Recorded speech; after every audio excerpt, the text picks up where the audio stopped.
I'm a transgender woman and my name is Joanne Borden.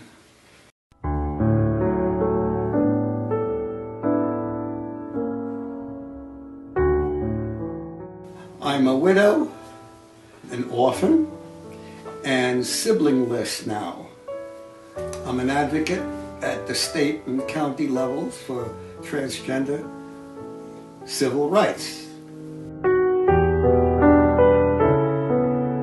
My first memory of wanting to be a girl doesn't go back as far as most people I know, and I knew it before puberty and before my memory of it, before puberty, because at the same time that I recall wanting to be a girl, I knew that it was a secret that I couldn't tell anyone about.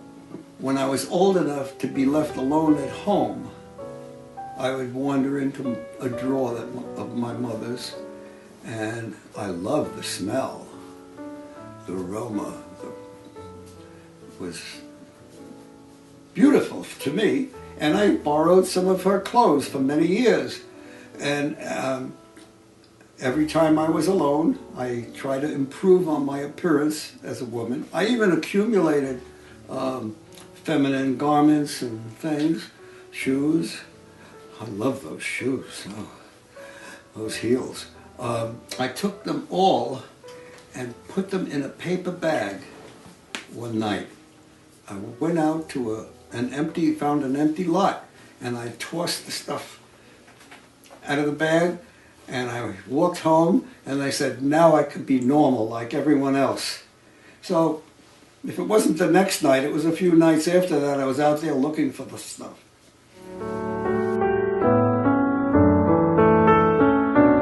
Most of my dates were blind dates. And then I had lots of girlfriends. But as soon as I saw it getting serious, I would break it up. Until one girl. She's the first and I guess the only girl I ever asked out on my own. That wasn't a blind date. And I ended up marrying her. She was so smart, I can't believe she didn't see signs of it. But we never discussed it.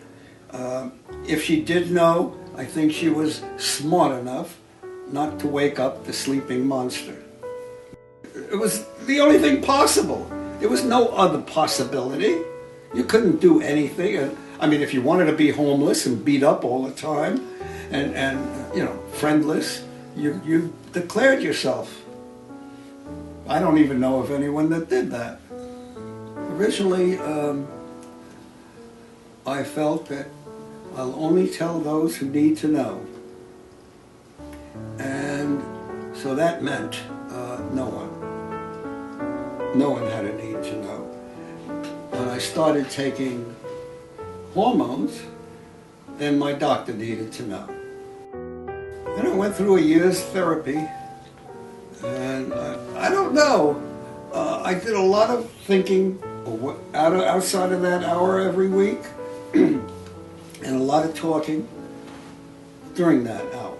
Somehow, toward the end of it, toward the end of the year, I somehow thought about telling my children. Since I didn't have a job to lose, to get fired from, I didn't have a wife anymore to damage, and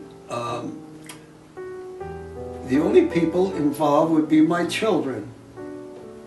I suddenly put my happiness into the equation and decided that there's less to lose than there is to gain. I agonized for years and years and years about going out, just walking the street, dressed as a woman, heels and nylons and makeup, and just once. Once before I died, I wanted to do it. An advertisement from someone who did all kinds of things, and parties and dinners and escorted people like me. And it seemed like something I could do. He did a makeover, and that was part of the deal, and would escort me in the city. We went to the city, and we walked through the street in Greenwich Village, and then we went to some sort of club. I'm happy, right? When I had my ears pierced, I was happy. And each step was not a pre-planned goal, but I had a goal and I achieved it, and I had a dozen happinesses until I decided to come out. So I was happy lots of times. Her way of living, the way she sees life, and the way she's a very happy person. She's a very positive person, always happy, always positive. She's never, even when sometimes she doesn't feel right, physically, she's get a cold or whatever, when I call her, to see how you're doing, how you're feeling, she's always great. I'm like, oh my God, this girl is amazing. She's, it's something that